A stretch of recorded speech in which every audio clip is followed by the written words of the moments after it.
I went to the wedding of a junior colleague from work, only for the bride to say, "People with a low education and who are poor should sever ties with my husband." She was looking down on me because I dropped out of school. Rather than stopping her, my colleague, the groom, joined her in mocking me. I decided then and there to cut them out of my life and reach out to someone. Get ready, because I'm going to make you regret ever judging people solely on their education.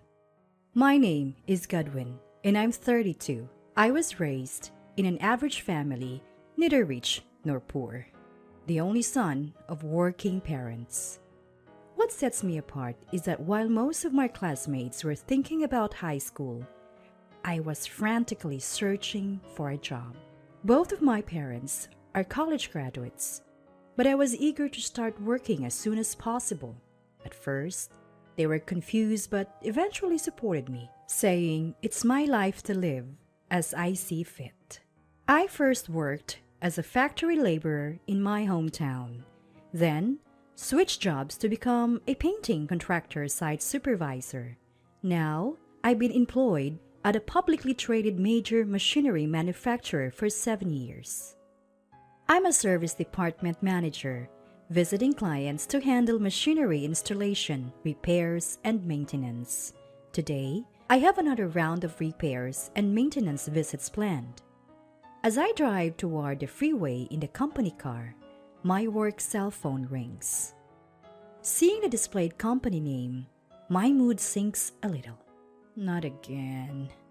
I pull over and call back immediately, only to find out it's another complaint from a client. I apologize. I'll be there right away, okay?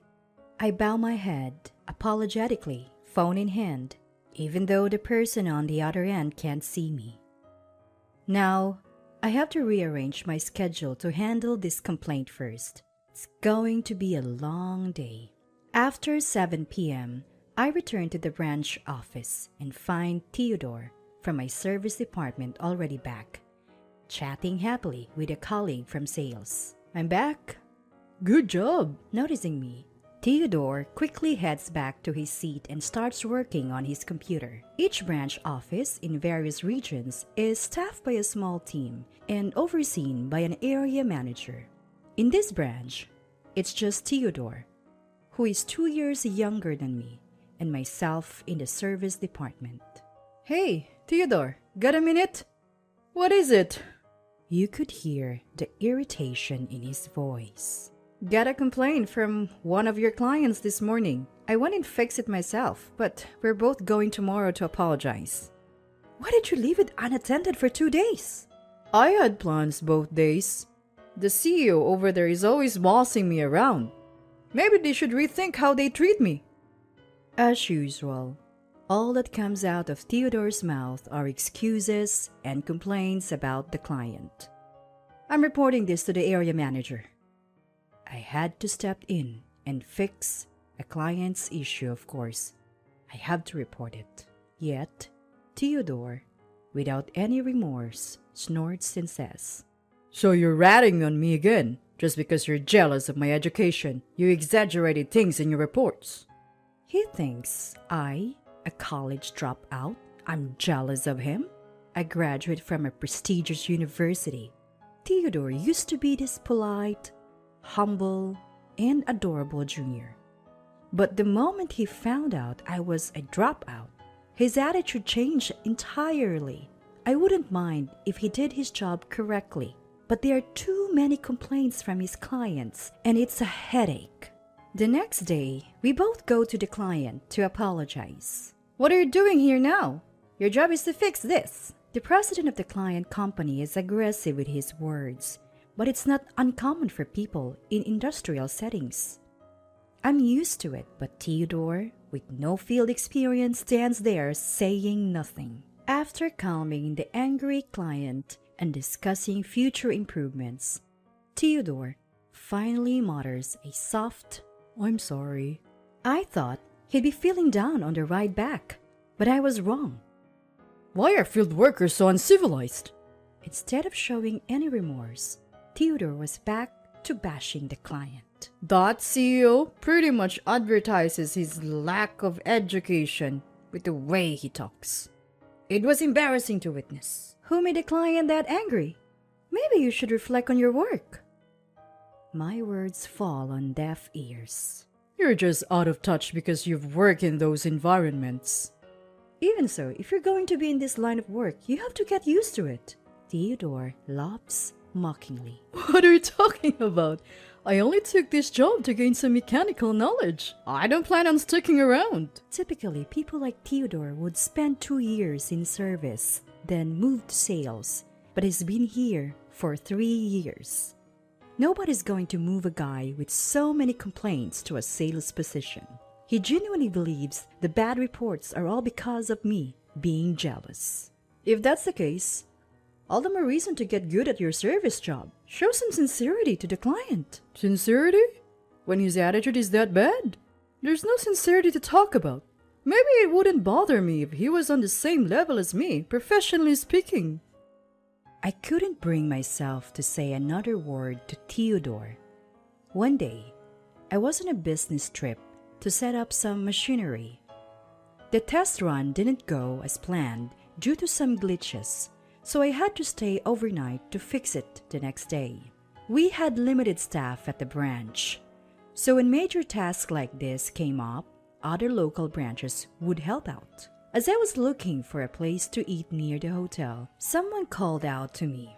Hey, what are you up to? Turning around, there stood Theodore, arm in arm with a woman. Oh, hey, Theodore. Good evening. I greeted the woman beside him and offered a handshake, which she accepted without a word.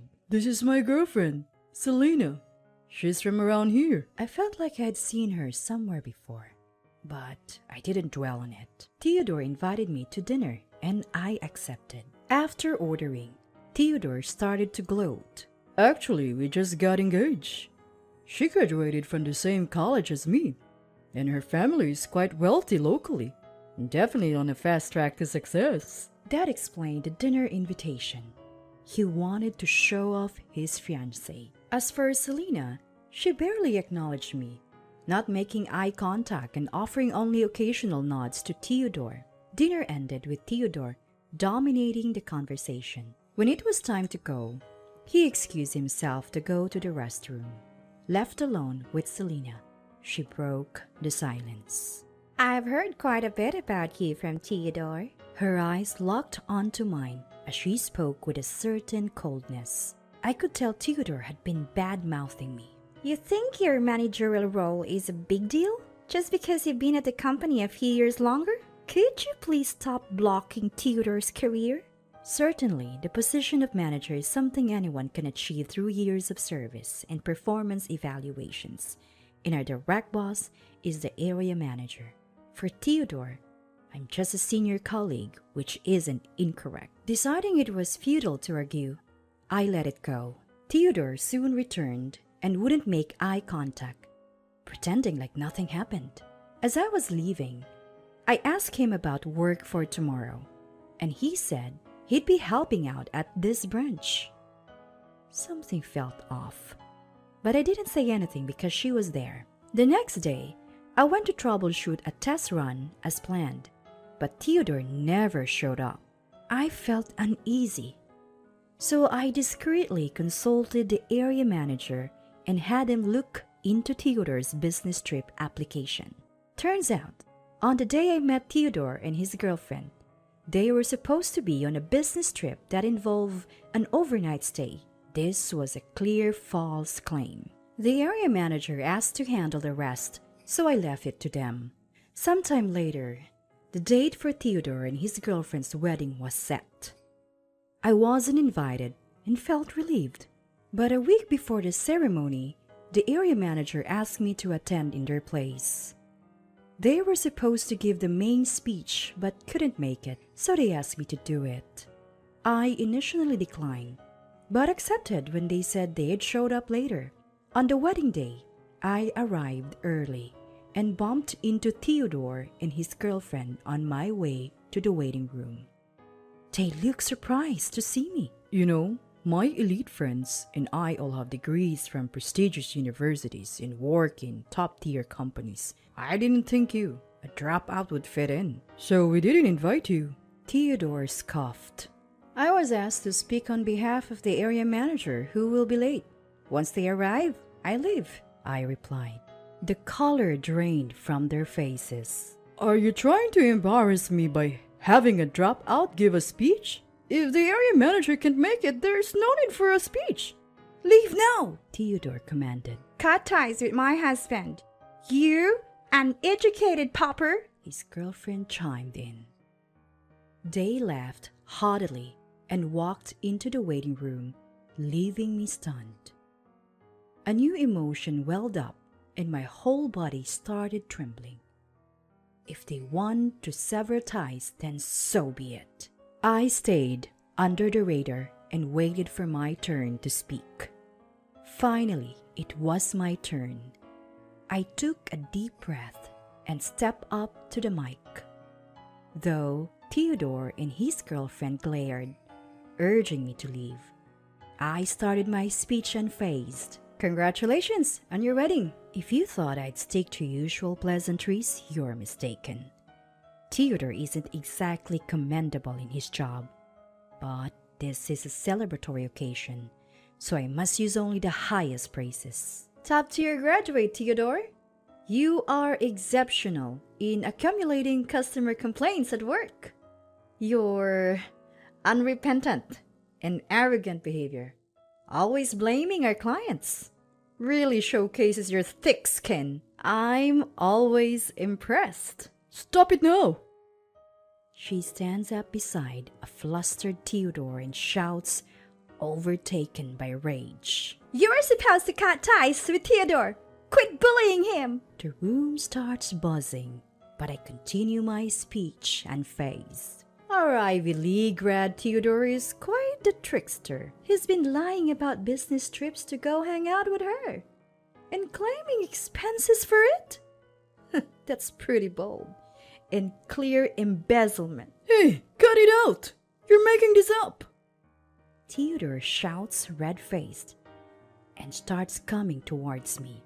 She also stands up and screams.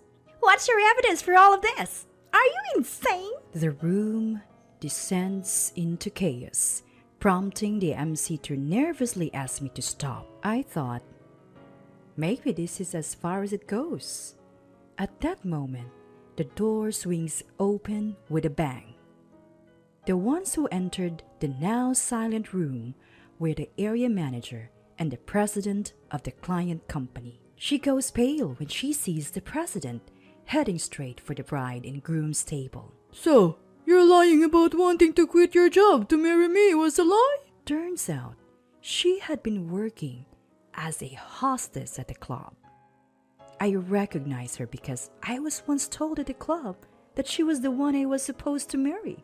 I had contacted the area manager to bring the president after realizing her true identity in her dressed-up appearance. "I lent you money to quit your job and pay off your debt. Then you disappeared and planned to marry someone else?" That is... She couldn't come up with any excuses when faced with the calm president. Even Theodore didn't know about her working in the hostess club. He storms back to her and confronts her. "What is going on?" She snaps back. You act all elite, but you are a no-good criminal. Even worse than a dropout. "That dropout's just jealous of me. It's all lies." The area manager quietly stands in front of the shouting Theodore. We have evidence of your actions, and we'll be reporting them to headquarters. You'll be suspended until a decision is made. Realizing the gravity of the situation, Theodore stands there, his face ashen. The president says to her, "We'll be speaking through lawyers from now on." The once defiant woman breaks down in tears. The MC wisely suspends the ceremony and the guests are asked to leave. I leave the scene with the area manager and the president.